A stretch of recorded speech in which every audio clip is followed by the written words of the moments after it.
What's up, George? Not a damn thing. Hey, man, real quick, everybody, this is our coverage of UFC 164. But before we get to UFC 164, George and I are going to cover the Condit Campman fight night because there were some interesting things that came out of that. And obviously, George, you said Bubba McDaniel didn't have a chance in winning this fight. He didn't. Takeaki Mizugaki defeated Eric Perez. Court McGee got a split decision over Robert Whitaker, and then we're going to slow it down to talk about Kelvin Gastelum because this kid is looking pretty sharp. And now he's got a lot of potential. I think his upside is quite possibly through the roof. Outstanding wrestler. He won via submission, correct? Yep, he won. He got rear naked choke. You're looking at somebody now. You've got another. That's my favorite move to pull on my wife. You know what? I actually like doing it on my girl too. The rear naked choke always gets it done, dude.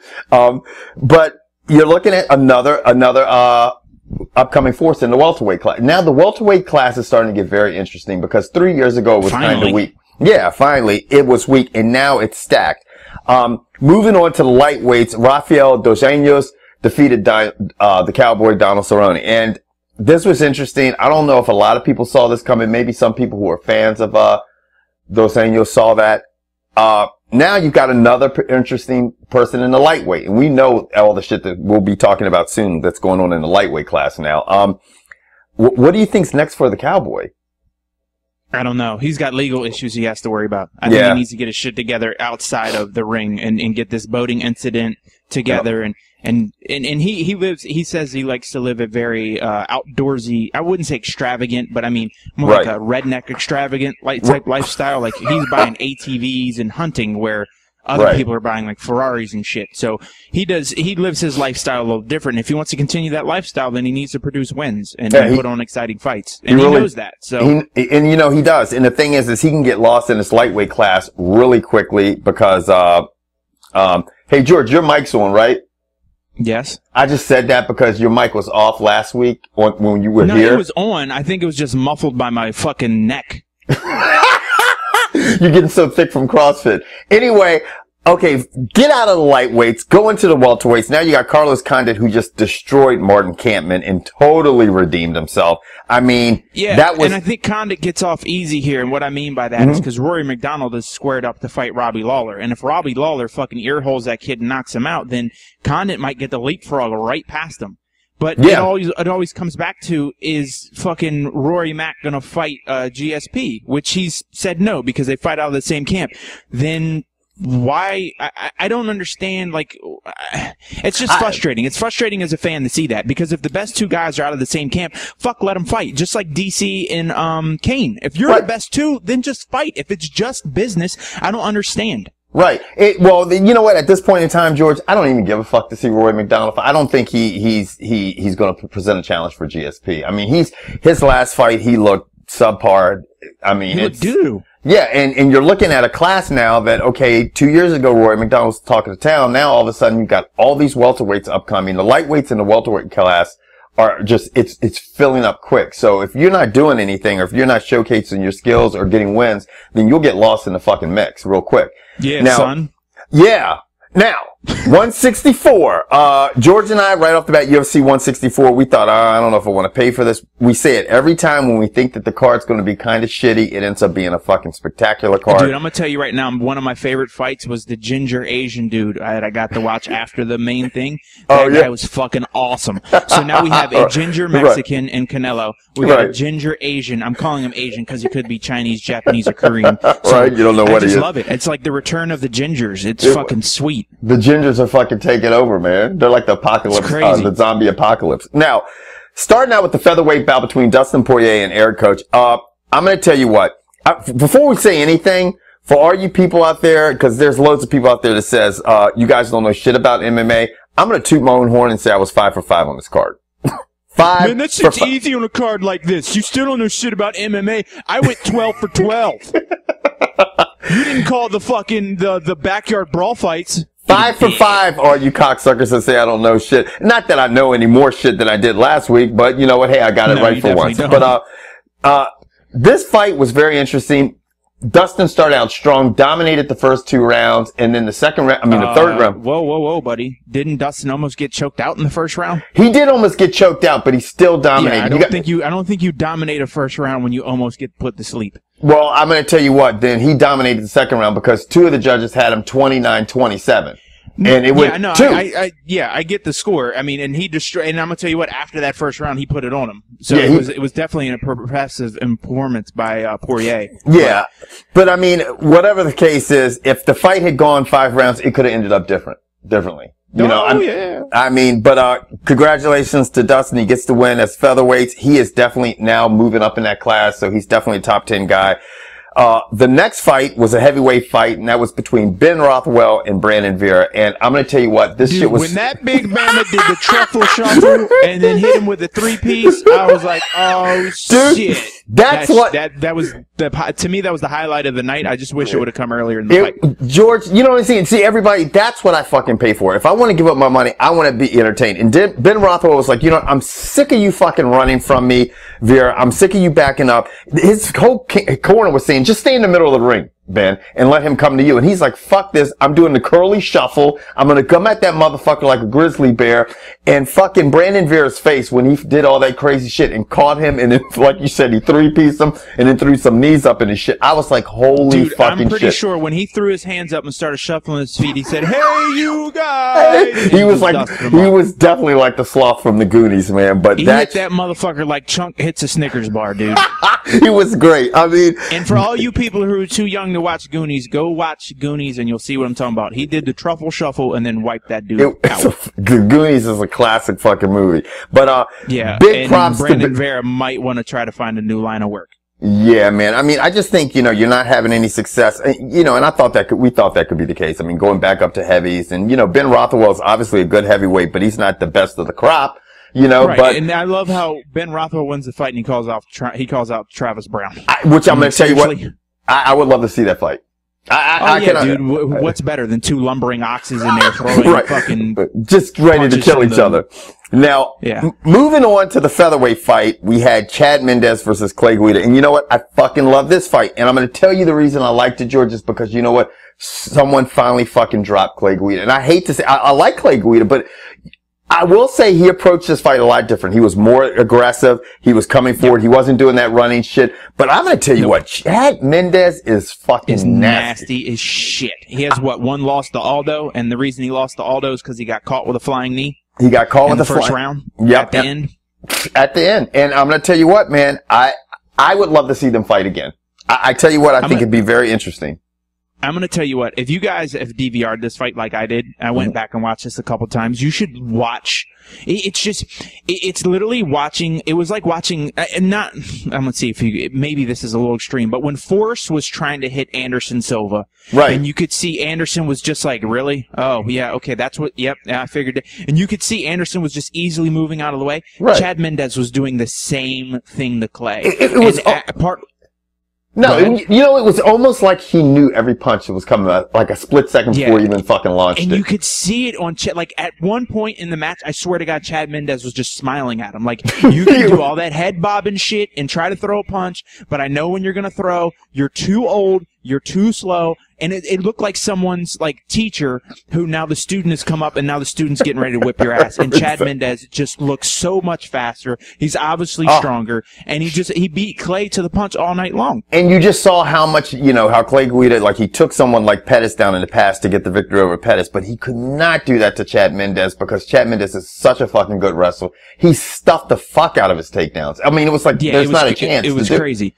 Now, I would love to see a training camp out there at Team Alpha Male and watch those guys spar against each other because this shit has got to be insane. Oh yeah, because they're all little guys. They got motors that are fucking crazy as shit. They should change that shit to either Team Oompa Loompa or Team Half Squad. I was just gonna say Team Oompa Loompa, but whatever. They got some nasty ass featherweights, lightweights, and fucking bantamweights coming out of that. Mendez is nasty. Yes. Now moving on to heavyweight bout that featured Josh Barnett going up against Frank Mir. And George and I were both skeptical on this because we're like, Frank Mir obviously is getting, cleared for the use of testosterone replacement therapy. And he says it's more for his personal life, not for his performance life. Yeah, it's whatever. to help his mood swings and things like that. I was like, yeah, okay. Pumping your body with testosterone in your late 30s is definitely going to help your mood swings.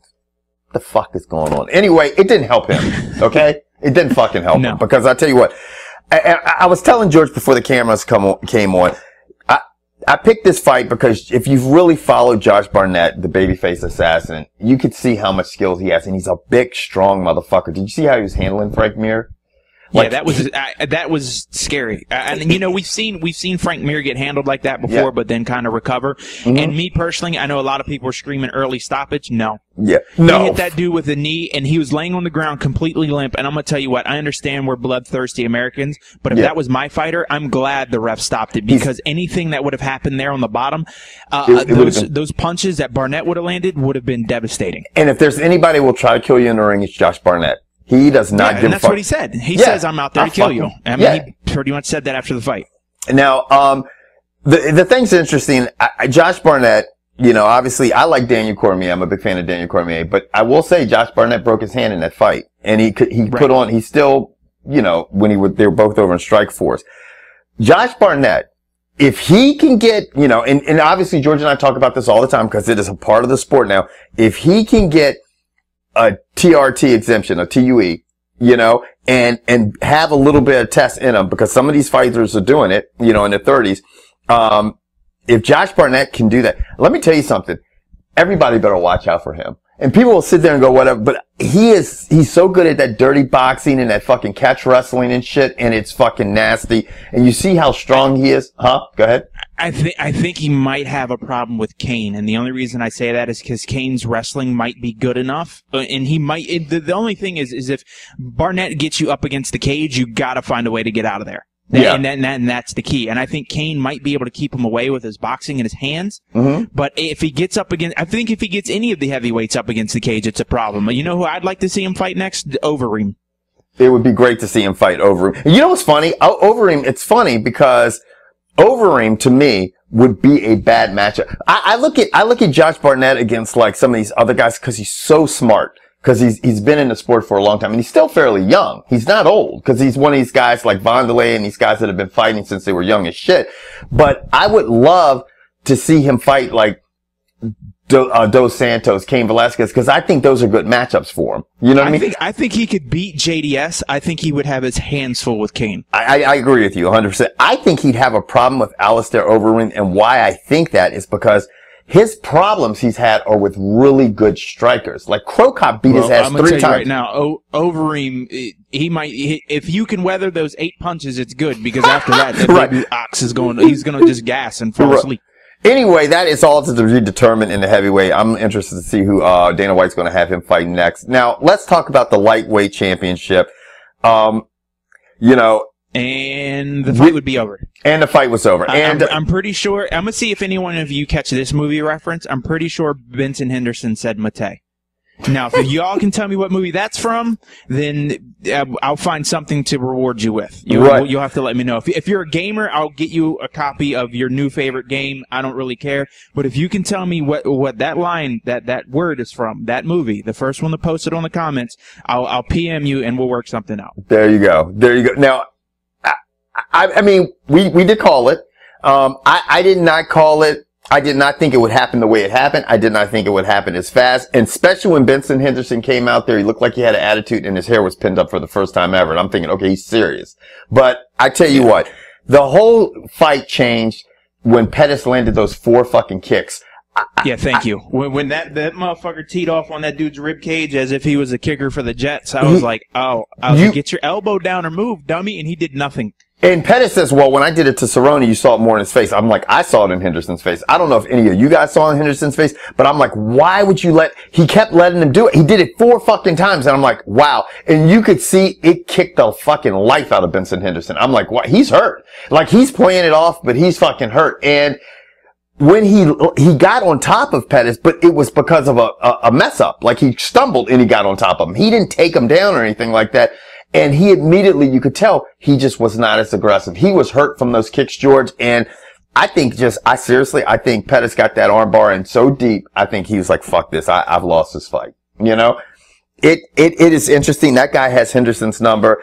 I think Anthony Pettis is definitely probably one of your best. I mean, obviously he's the champ. He's the best lightweight. If you take away that loss that he had to Clay Guida, which just, you know, fucking, what's his name? Who out in Arizona, the coach, Jackson. Yeah, Jackson had a great game plan for Clay Guida against him. Just to help you out, because I'm sure someone's going to scream. I'm pretty sure they're in New Mexico. New Mexico, yeah, New Mexico. I said Arizona. Yeah, because trust me, because if I didn't correct you, you'd have 97 coming. New Mexico. Yeah. Okay, for all you people that are going to say something, Albuquerque, New Mexico, fuckheads. But there you go. Now you guys can go back to your mother's basement and your fucking computers, fucking queens. But it's very interesting what's going to happen with this lightweight class now, because obviously the thing is what I find amazing is every time if I said super fight to you, what's the first thing that pops into your head? Super fight. I would say Anderson Silva and GSP. Exactly. How come no one's going to say Aldo and Pettis? Every time somebody says super fight, you immediately think, even in boxing, it's, super fight's got to be heavyweights. A super fight. I'm going to tell you right now, to me, the best fight you could possibly make is give me a rematch between Pettis and Aldo. Yeah, I mean, Pettis and Aldo, did they fight before? I thought they did. Did they not? I mean, I can't remember. Aldo, did he fight out? Maybe I don't know what the fuck I'm talking about. Because he lost to Clay Guida. He lost to a guy named Bart. He was supposed to fight. He was supposed to fight Aldo. Yeah, he's never fought Aldo. And what happened is that. Okay. He was supposed to, though. Right. And then Wichamajig got hurt. Grant got hurt. So he said, fuck it. I'm going to go fight for the lightweight belt. That's what happened.